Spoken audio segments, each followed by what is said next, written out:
The Arts and Crafts of Writing. Velkommen, Chrstine Calvert. Tusen takk.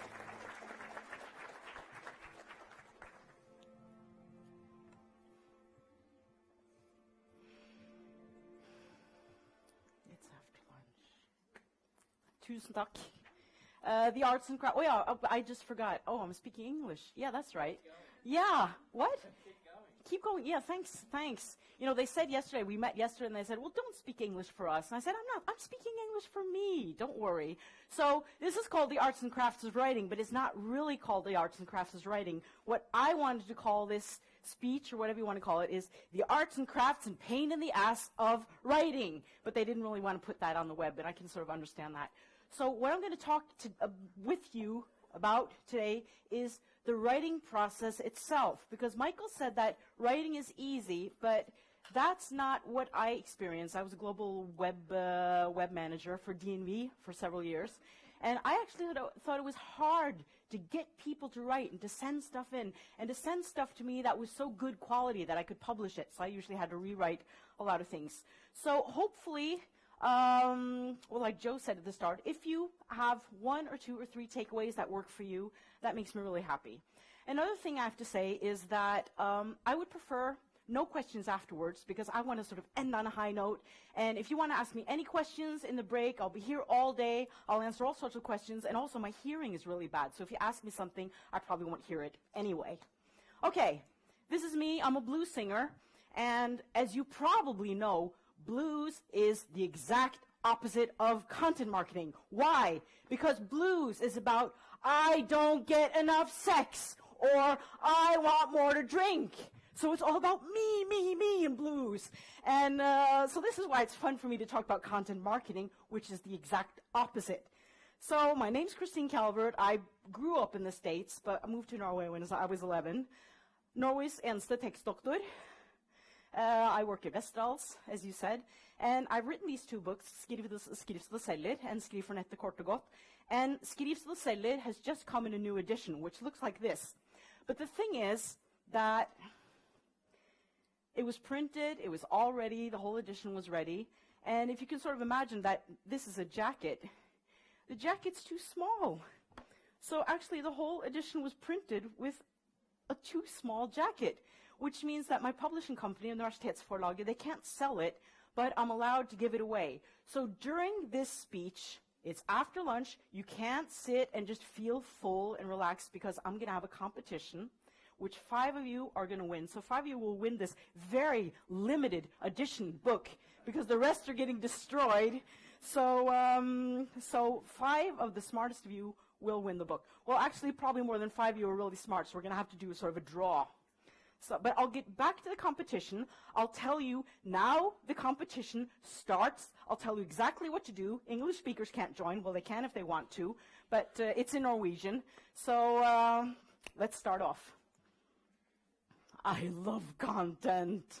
I forgot to say, this is sort of hybrid, so if you don't like English, you can read the Norwegian stuff up there, or you can just sort of split your brain. I like all sorts of content. I like creating, I like taking care of content, and I love getting rid of content. That's one of the best things I do. As a copywriter, you know, shortening stuff down, getting rid of old stuff on websites, that's great. It's like being I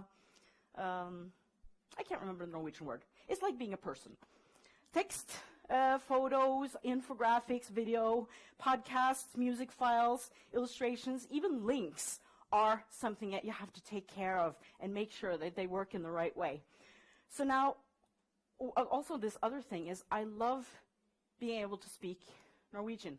As I said, I was born in the States. This is me when I lived in the States. You know, I was the really tough girl. That's my sort of wishy little brother. I had to protect him all the time. And so I spoke English till I was 11. I was really good at school. And then we moved to Norway, long story short, and I couldn't speak Norwegian. So moving to a new country when you're 11 years old and you're used to being really good at speaking and communicating, it was really hard for me to, I couldn't talk to my, fellow kids or anything like that. And of course, the first thing I learned, like all kids do when you learn a new language, the first thing you learn is all the swear words. So I could walk around and say faen and bæsjark, and of course that helps, you communicate a little bit. But of course, the grown-ups didn't really like it that much. So for me, writing and communicating and speaking is not just something I do. It's something that I really appreciate that I can do because I couldn't when I was 11. So today, I'm just going to talk about writing. So you'll see some hearts during this. This is going to be sort of a personal speech, just so you're prepared for that. And actually, there are a couple little things where I don't agree with you guys, which is sort of, it feels a bit frightening, but someone said that, no, they're so sporty. They'll, you'll manage, won't you? Yeah. So content marketing is about this, what do you need and how can I help you? It's easy, in a way. So what prevents us from writing good stuff? And when I was thinking through this, I was thinking, okay, what prevents you from writing good things? And actually, what prevents me from writing good things? What actually stops me? I love writing. I also hate writing. And I write a lot, and I teach people to write.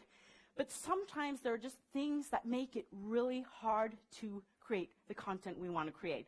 So I hope that I can inspire you a little bit and give you some real tips and tricks for what you can do if you sort of feel that it's hard to write.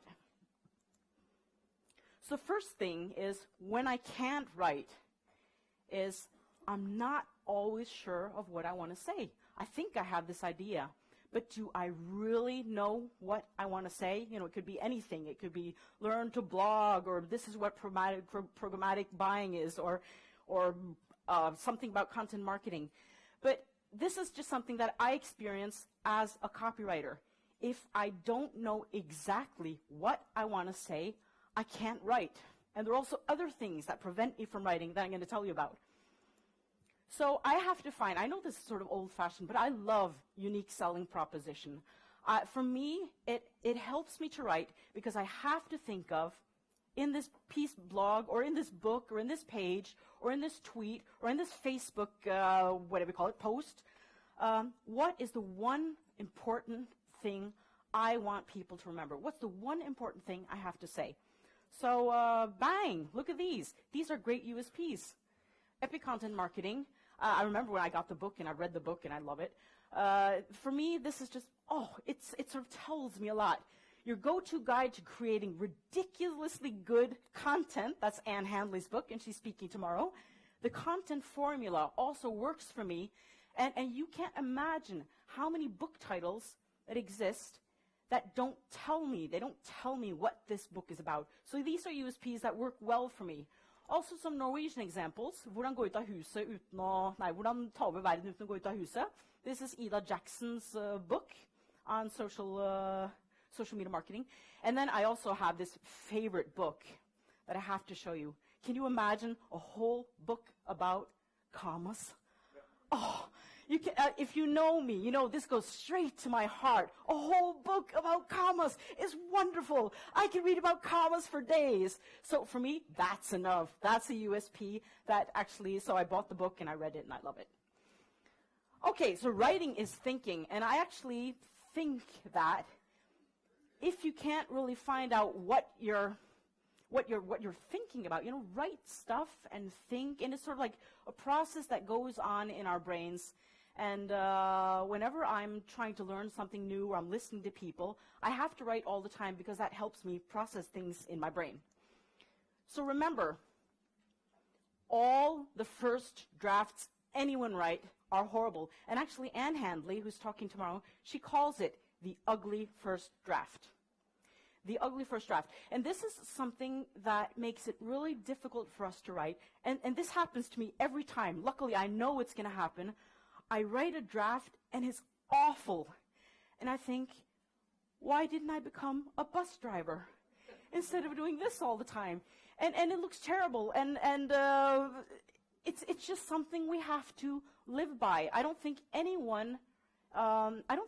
really good writer can write and edit at the same time. You have to write the stuff, it looks awful, and you have to sort of mix around your fingers and, what's the USP here? Who's listening to me? What's this for? but just get it down on paper.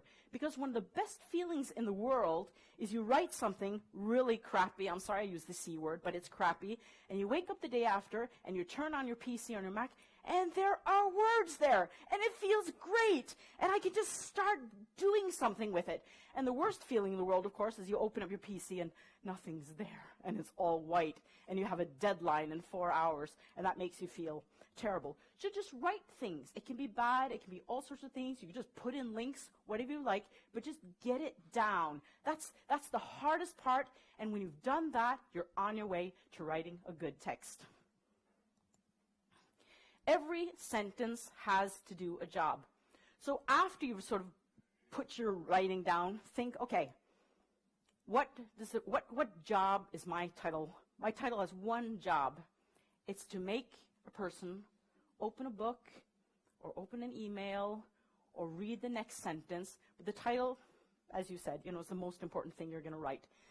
So the title has that job. And then the first sentence has a job as well. You have to show that you're relevant right away and pull people over to the next sentence. And it's the same with the next sentence.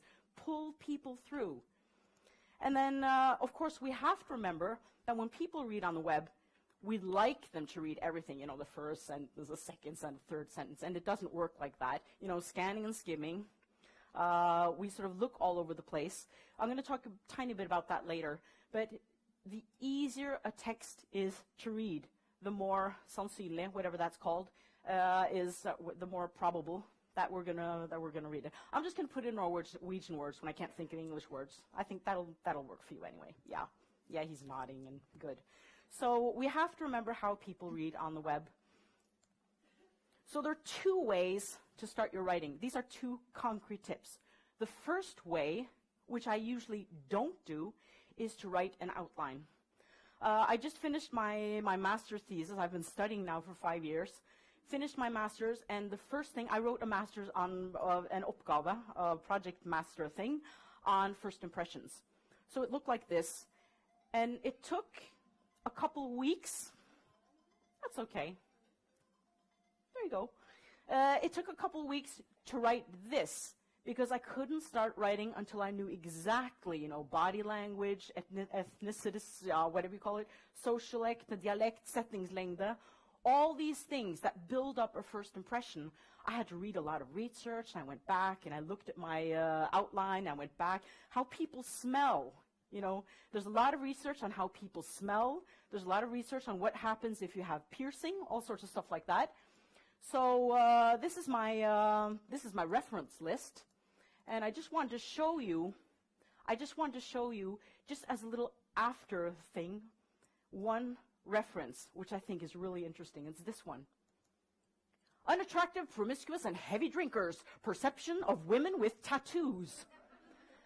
And I read that, and I feel like, I want to get a tattoo, actually. This is content marketing. These are researchers sending their content out to other people and helping people. So it doesn't look that interesting, but it is when you sort of dig around into it. So an outline is one way of writing that I usually don't use, but if I'm doing big things, like if I'm writing a book, I sort of create the chapters first, and then I start filling them all sorts of junk, PowerPoints and links and all sorts of things, and then I can start working. So if you want to write a book, just find what chapters you would like to have. You can just start putting stuff in between, and before you know it, you've written a book. So the second way of writing is just to empty your head. Outline was one, and just writing, just getting it down. I'd like to tell a tiny little story, because I once really emptied my head. In Norway, we have a problem with commentary, kommentarfelter, where people write all sorts of racist and horrible things, unfortunately. And people call other living human beings pigs and all sorts of things like that. That's something, of course, that makes me very angry. And someone put this on Facebook, because one of the Norwegian political parties says that if people move to Norway, all these innvandrere and asylsøkere, they better learn Norwegian. And of course, the comments written by Norwegian people are absolutely horrible because they can't write. And I saw this, and I got really inspired and also really angry. And I wrote, Språkkurs. This is a language course for net trolls. It's basic level. So it's very easy. This is me being very mean and sarcastic and writing and having fun. And I wrote this long sort of harangue. This is one of the few texts that I haven't checked with someone else. Usually, if I'm writing something, I wrote this thing about irony-free Facebook and how irony doesn't work in social media. I checked out with a few great social media people. But this, I thought that I'm not going to check this with anyone. I want it to be exactly like this. And I published it. And this is the one thing I've published that, for me, might not sound like a big number, but for me, it's a big number that over 16,000 people have been to my website and read it. Which makes me feel real good. So sometimes I'm just inspired. I empty my head. On the other hand, I have to say that this took 4 or 5 hours to write. You know, I empty my head, but then I have to start writing properly. And I actually saw, after I published it on WordPress, I went in and did 20 edits, just tiny little things, checking out commas, checking things. So this is maybe I'm over on the sort of perfectionist side. But since I'm a text doctor, I have to be. If I misspell something in a tweet, they say, "Oh, du som liksom är text doctor." You know, I sort of get that. So I have to make sure that everything I write is close to perfect. But the thing is that good writing takes a long time. If I write any kind of piece, like a blog article, it usually takes me 3 to 4 hours. But since I know, it means that I don't get depressed and I don't think, oh, it's just me. I'm used to it, that it takes a long time. And the hardest part, as I said, is just getting down writing the first words. So if we look at this piece, what was the ROI on this? You know, what sort of goal do I have? And the only goal I had was to tell people, I'm here and I care. I care about language. I care about the way people speak about people, and that's enough for me. You can say, okay, maybe it's not a return on investment. I invested 4 hours, but this is part of me building my brand and saying something that's very, very important to me. So I hope that when you work with your brand, whether you're a single person or you work with a big company, that you have things to say that are very, very important, because otherwise it's hard to write. And I worked at DNV, which is shipping and offshore and all sorts of stuff. There's an incredible amount of interesting stories, like how do you attach an offshore platform to the bottom of the sea, and you have to screw in some stuff. It's super interesting, but you just have to look for these stories and have a passion for telling how you attach things to the bottom of the sea. So, okay, how do you start? You might think it's difficult. So the first thing is, as I said, empty your head. Or if you're doing an outline, empty your head on the outline. Write everything you can just sort of get down on paper or on your PC or Mac or whatever. That's the first thing I do. That's the very first thing I do. And then I do research. So I just write everything first, spill it out. I think Anne Handley calls it barfing on paper. And then I start researching, and I check, back and forth, and what can I have here? Maybe I should get rid of this, get some more research in, if I need to do research. And I usually do. I usually like to check, maybe someone else has written something that's a lot better than I'm going to write, then I should link to that instead, for example. Read something skjønnlitterært. What's skjønnlitterært in English? What? Fiction. Read fiction. I think that a lot of us, including me, we spend too much time on social media, reading papers, and we don't read texts that are out of the ordinary. I think if we want to be really good writers, we have to read fiction. We have to read something that challenges us a little bit. We have to read longer sentences and difficult words and work with the language. I think that's the only way to become a good writer. And you'll see what inspires me. Is it if it's this type of book? What does not inspire me? Why does this work? Why doesn't this work? So I hope that you sometimes at least have time to read a little bit of fiction. My students, they say, I hate books. And I said, well, at least you can read crime or something like that. And I suggest several books. So, okay, read fiction and go for walks. There's a reason that Socrates, when he was teaching his students, I don't know if you know this, they would walk. They'd go through all these really nice arch things. And they would walk and he would talk, because when we walk, something happens inside our brain. So what I do when I'm writing, I do this every time. I write something and I leave it. I go out for coffee or something and I go for a walk. Walking, something happens in my brain and in your brains when you start moving. For me, also when I'm sleeping. So this speech that I'm holding now, I went to bed, I dreamt this, I woke up, I wrote an email to Ola, and I said, I have this speech, so I have to come to Epic Content Marketing. And he said, okay. So that's why I'm standing here. You know, I dream stuff, and I always make sure that I have paper on my night table, and if I wake up in the middle of the night and have thought of something, I write it down right away, because there are all sorts of weird things that happen in our brain. And this fascinates me. How can we help our brain be more creative? So I think walking around, and I'm sort of a person that loves sleep as well. Okay, so you've done all this, and of course you don't do it in this order. You know, things happen, and you work here, and you walk out a little bit, and kids come home. But you have to, of course, structure text. And structuring your text is a lot easier when you have something to structure. So again, the ugly first draft is your piece of gold, even though it looks like the exact opposite. I didn't see the C word this time. The brain needs time to rest. Incubation. I think it's called incubating in English as well. So what I actually do, this is a little bit embarrassing, but this is my time schedule for a week. So what I do is I put in the dark blue stuff, that's preparation time, and then there's sort of paid oppdrag, and I go to school, and the green stuff is when I'm having fun. I have to set aside time in my schedule to let my brain rest and to prepare and to write. And when I was an employee, I've been an employee several places, I actually scheduled meetings with myself, because then someone else couldn't come in and steal my time by putting me in some meeting in my schedule. So scheduling time with yourself tells other people that you're busy, and it means that your time becomes more valuable to you because you've scheduled a meeting with yourself to do something. So this means that I'm actually very strict with my time, and it helps me to have self-control because my alarm rings and I said, okay, I have to prepare this and this and this, for example. And when I write, I usually do it at home. I have the most horrible running pants and the most awful slippers you can imagine, and I look like a mess. And I put mascara on in the morning. You know, I think, okay, when my husband comes home, he can't come home and I look like this. So I put mascara on, and I have these running pants and these slippers that are too big, and I have this big fleece genser and stuff like that.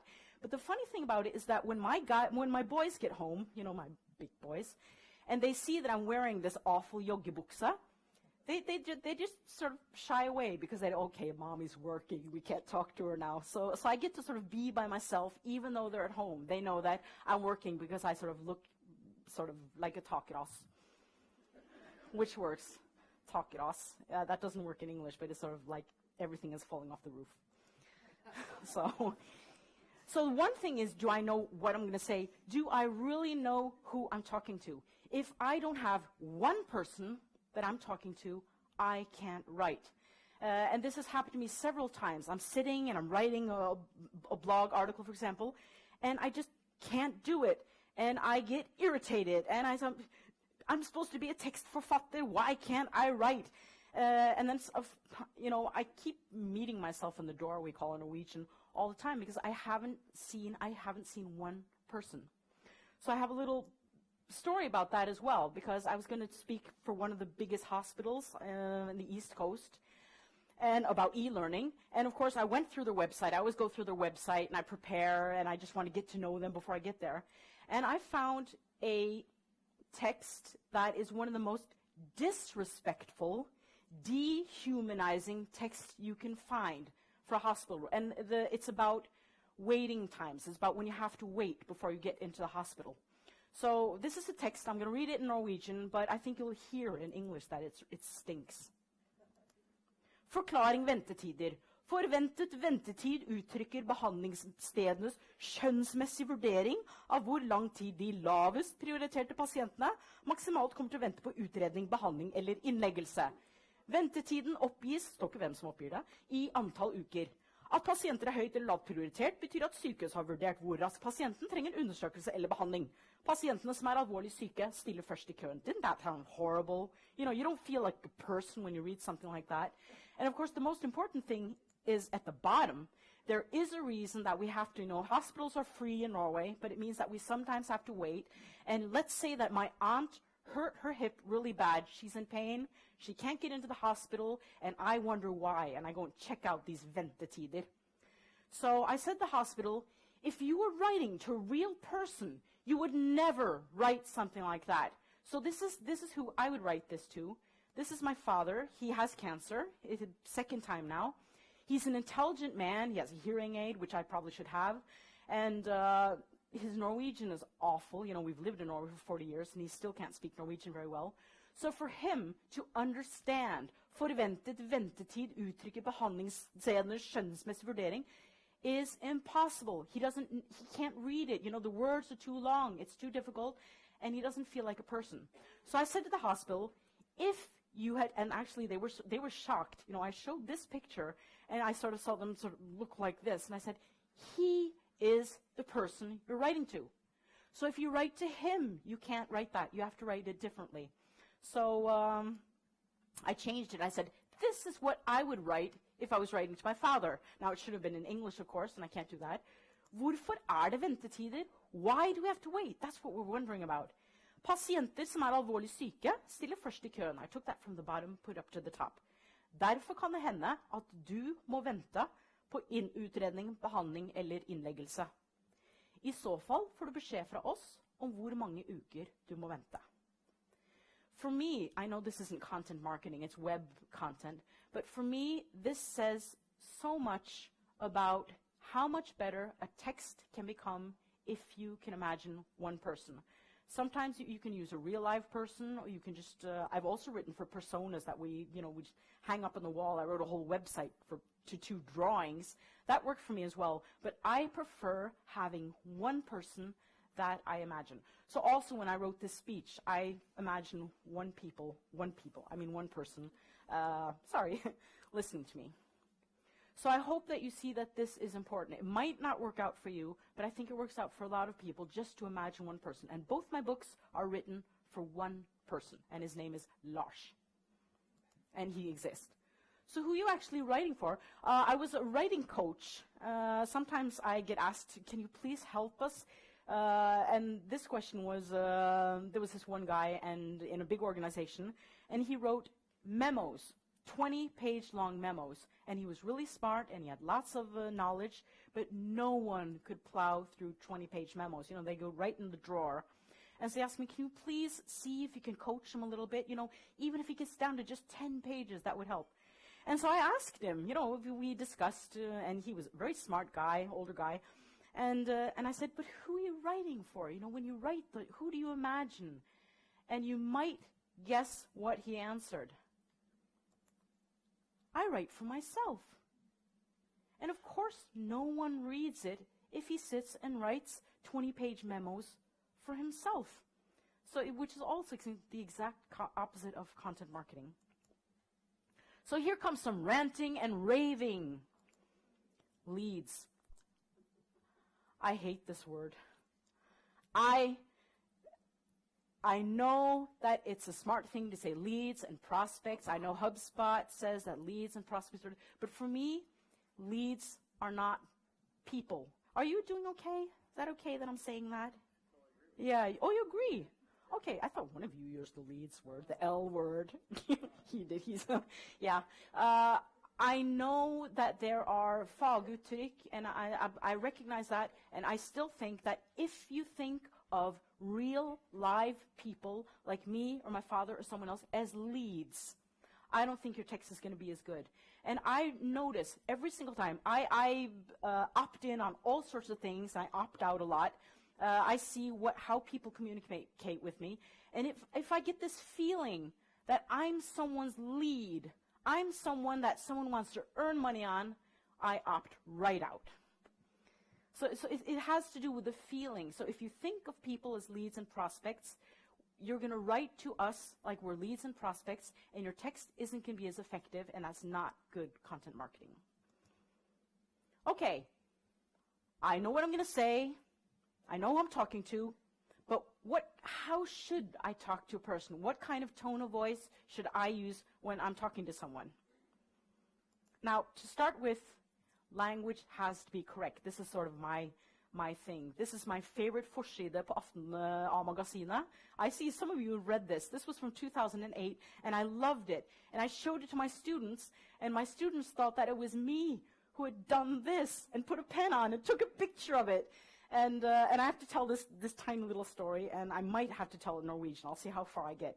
I have one student, and his name is Osman. The thing is, my students add me on Facebook, and then they forget about it. So I see all these weird things they're writing, and I write these little messages to them if they spell something wrong. And I do that to everybody. So all sorts of people, probably some of you in the audience, and I write these little messages, remember how you spell this, and they always say thank you. This is also a tiny little way of content marketing. I just do it to help. So my students are on Facebook, and this one student, he wrote on Facebook, today I'm going to school in commando. Altså, I dag skal jeg på skole I kommando, which means that, I think it means the same in this, I checked the other day, you don't have underwear on.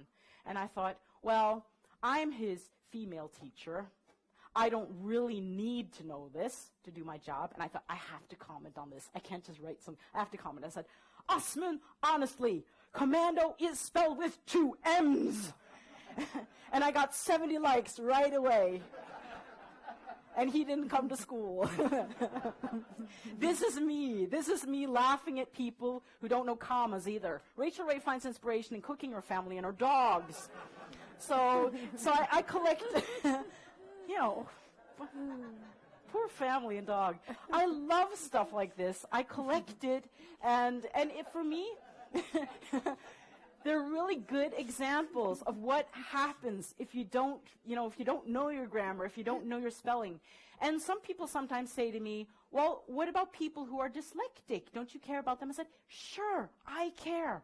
You can write as much as you want. I've had lots of students who are dyslexic, who can't read or write that well. But just check it. Get someone else to check the quality. It's okay. Write as much as you want. And actually, our Prime Minister in Norway, she's dyslexic as well. And, you know, she's worked really hard. And I admire people who work like that. Okay, so you have to be correct. And I love this. There were these hackers that were trying to steal millions and millions from some bank. And they got caught because they couldn't spell foundation. I think that's great. They caught the hackers.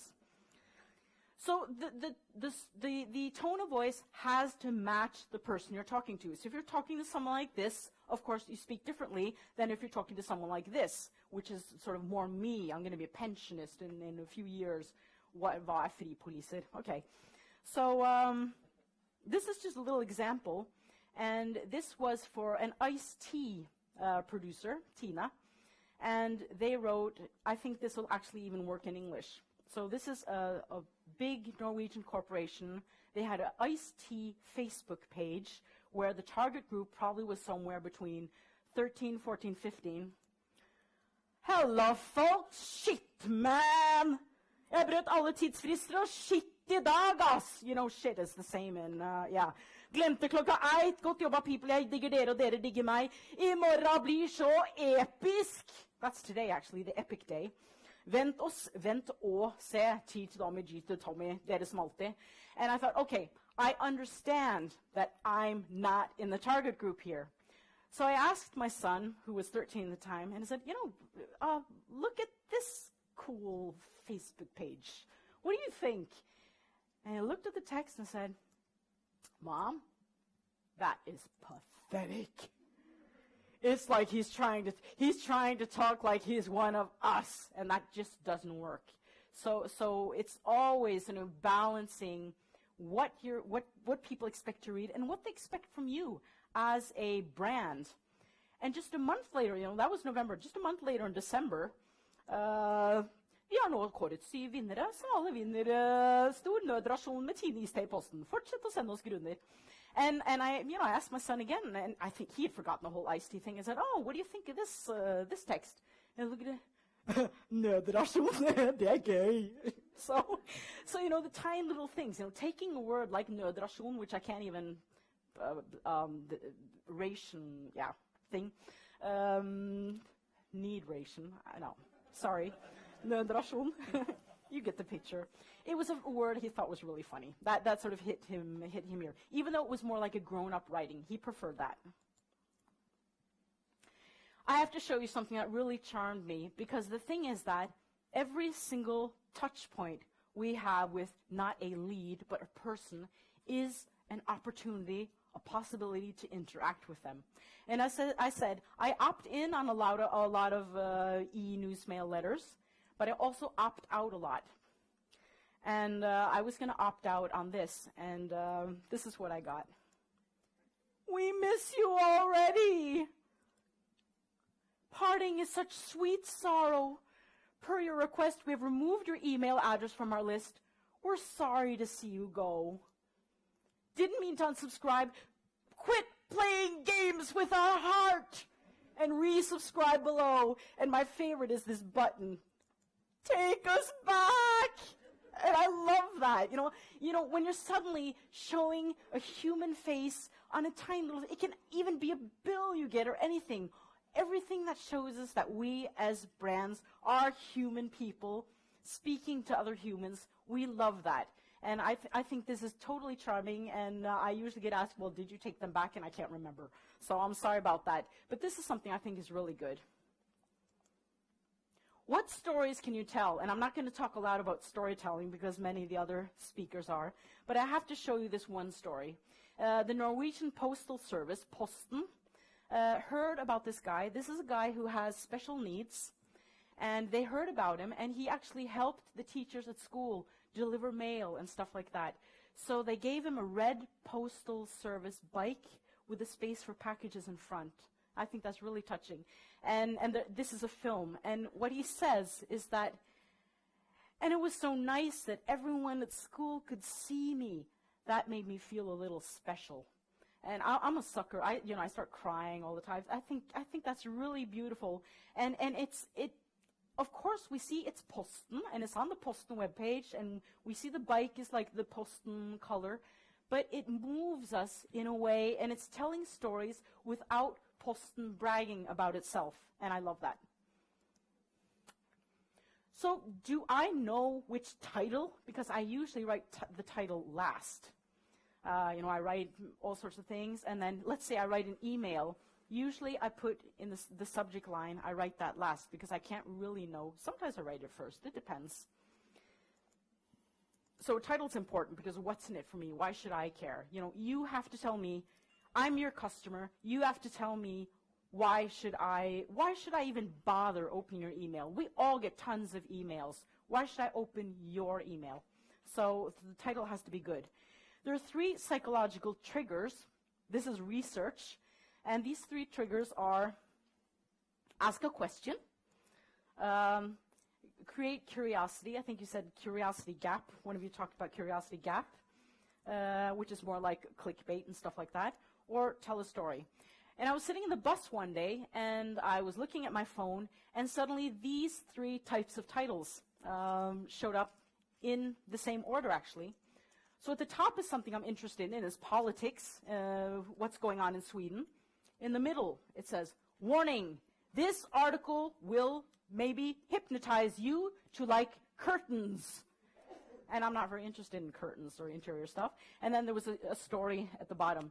And as I sat on the bus with my mobile phone here and my finger there, and I watched my finger moving, and I actually chose the one in the middle first, even though I don't like curtains. We're like monkeys. This is why we read crime. Zeigarnik's effect. If something isn't sort of finished in our brain, we want to finish and we want to find out. So it works. But, I've heard that sort of in the Western world, we're getting a bit tired of the BuzzFeed types of titles, which is really funny because if very grown-up people, I don't think, let's say 65 plus, are new on Facebook, they put all these links, praise, whatever called, faith tap and all sorts of things, which is funny because most of us have stopped doing that.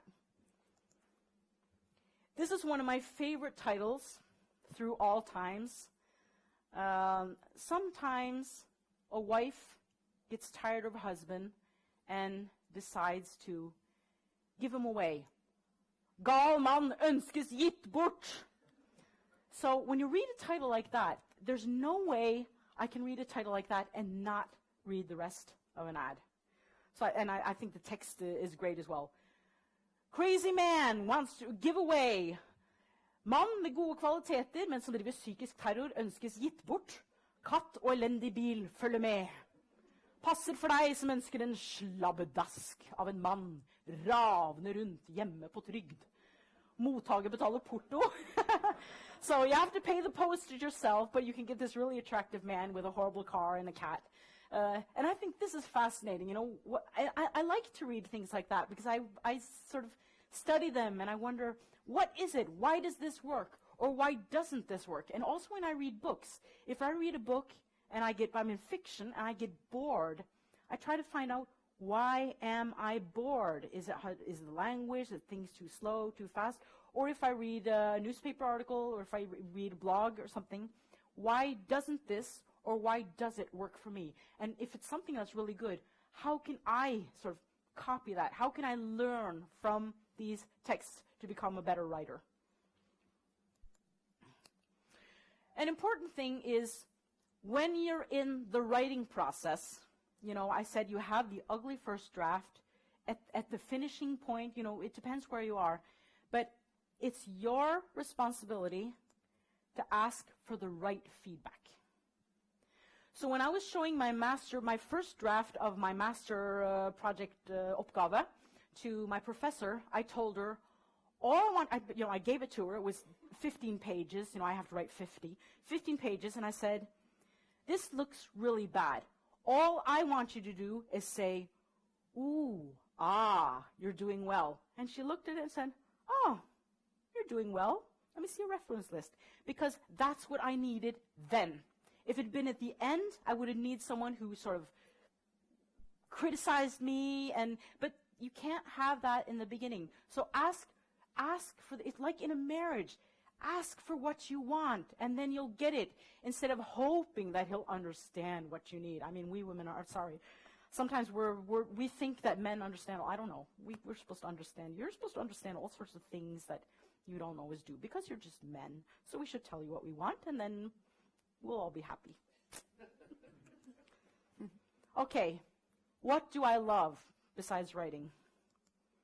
This is content marketing that I really love. And the first one is Bølgen, written by VG Partner Studio. I happen to know who wrote this. He's one of the best writers in Norway, I think.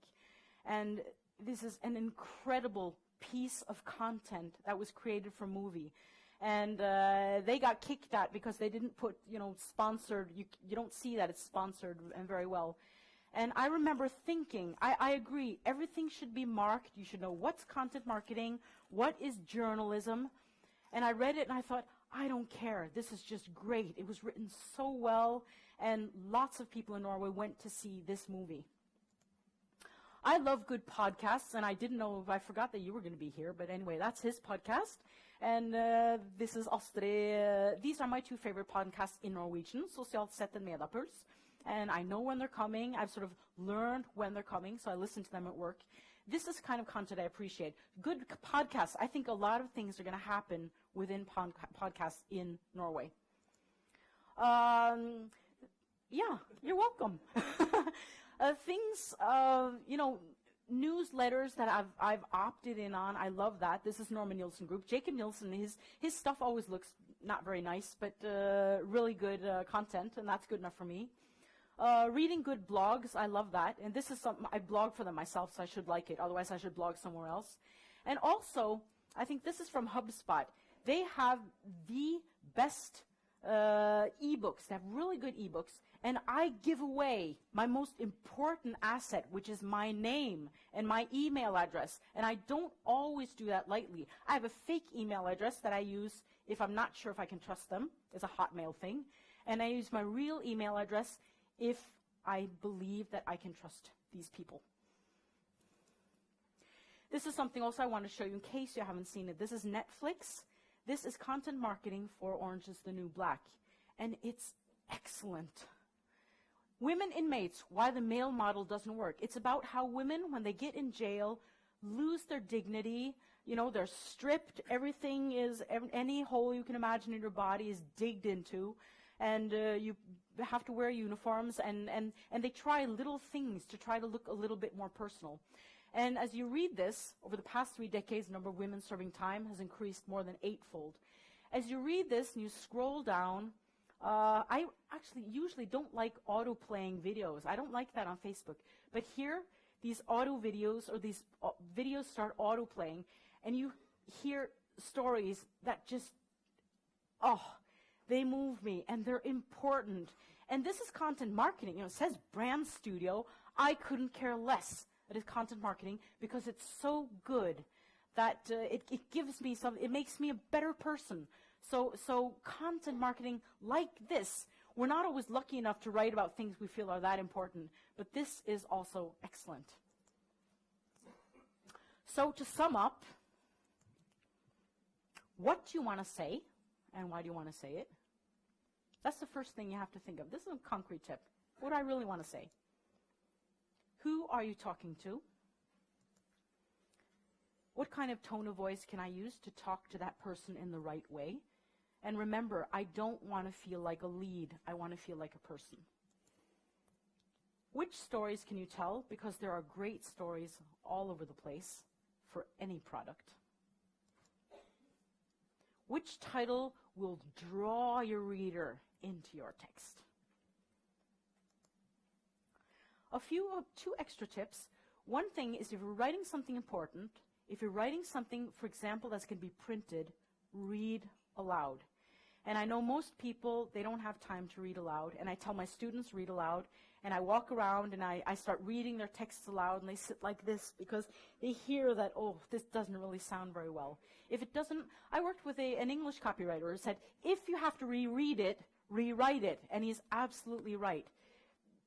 This is one thing that will lift your text up to something better if you read aloud. And the other thing, and this has to do with korrekturlesing. What's that again? Proofreading. Thanks. Proofreading. Correction reading. Yeah, correction reading works as well. Read the text backwards. Because the thing is that when we read text, we recognize patterns. So if I'm going to, let's say that I was lucky enough to proofread this book, and I just put another contact lens on so I can't read actually. Personas, audience of samples. You know, you read it backwards, and then you have to see each word in itself. So if you want to proofread really well, read backwards. And you're also supposed to read periods and commas and semicolons and all sorts of things. Post listening upsetting. Mistake this fix to how.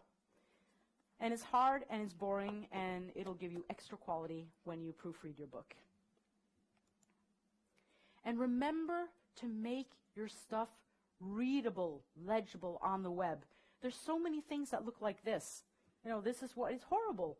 I can't read it. And pink on, this is Rosa blog, but anyway, and gray on black with lots of, cursive and stuff like that. It's, we have to remember how we scan and skim. And also another important thing, which has already been mentioned and which you all know, in the old days, that means 2 years ago, I used to tell people that, okay, a paragraph can be 4 lines maximum.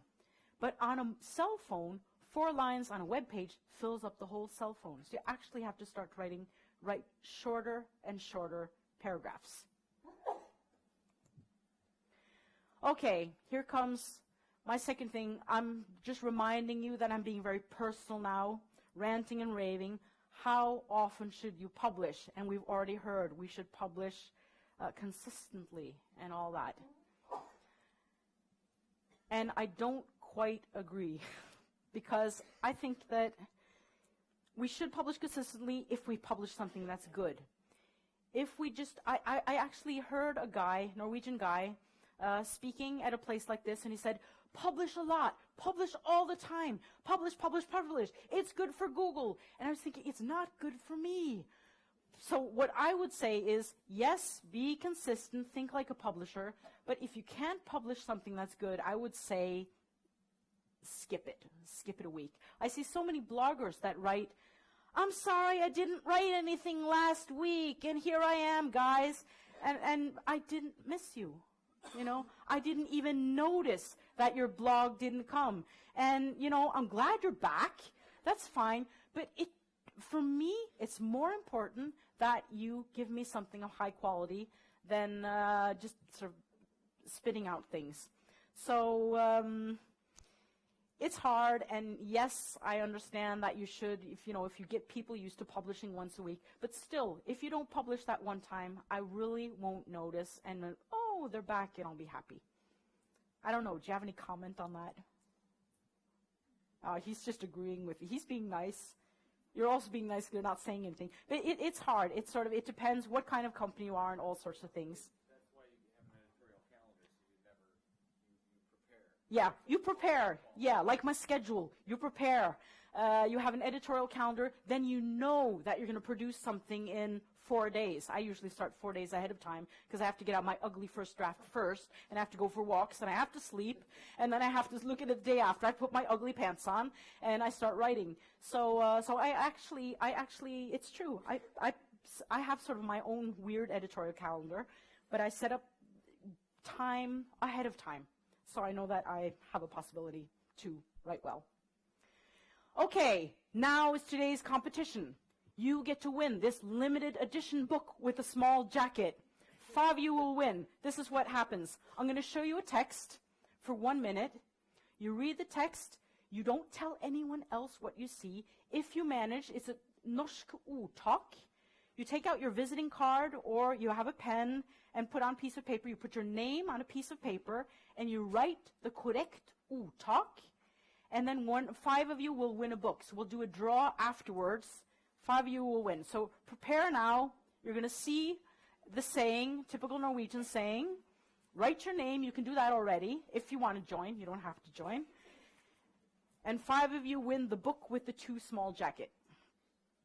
Does everyone understand the task now? You're going to see a text. I'm going to show it for 1 minute. No, don't understand. Yeah, but you're not Norwegian speakers, so that doesn't matter. Yeah. Well, I forgot. We were supposed to take a selfie. You can do it while they're...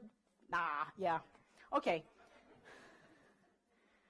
You see the text 1 minute from 3 to there.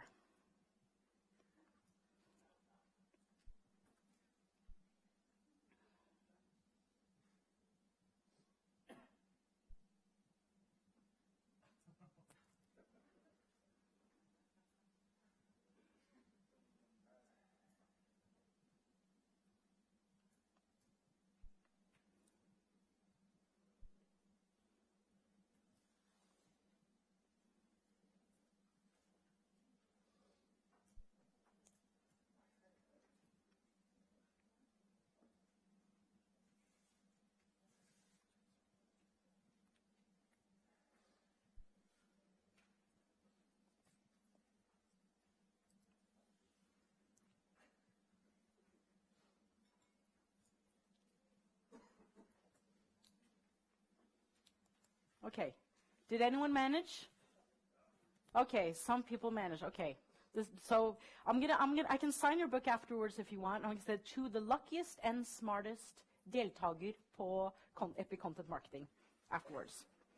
So what you have to do is when you go out of the door afterwards, Yelena will stand at the door, and she has a big bowl, and you just put your visiting card in the bowl, and we'll draw 5 books, limited edition. Okay, finally, I'm finishing up. Remember to assure your quality. I'm going to show you one of the examples, one of my favorite examples, what happens when you don't assure your quality. I know that some of you are still doing that competition in your mind, but this is okay. This is my last slide. Can you imagine Mitt Romney and Obama? As you probably know, Obama was really good at social media. He was really good using big data. Mitt Romney was not quite that good. And he thought, maybe we should create an app That's very good for people, creating an app. So if you imagine an app with Mitt Romney, you know, A Better America, Mitt for President, stuff like that. And this app was let loose for about 5 minutes in the States.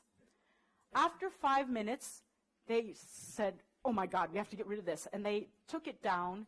And during those 5 minutes, about 10,000 people in the States had took a screenshot of this app. So my final words, an app to sum up this whole speech. Better America! And it actually says CIA, if you look carefully. I'm with Mitt. Tusen takk for meg. Takk for nå.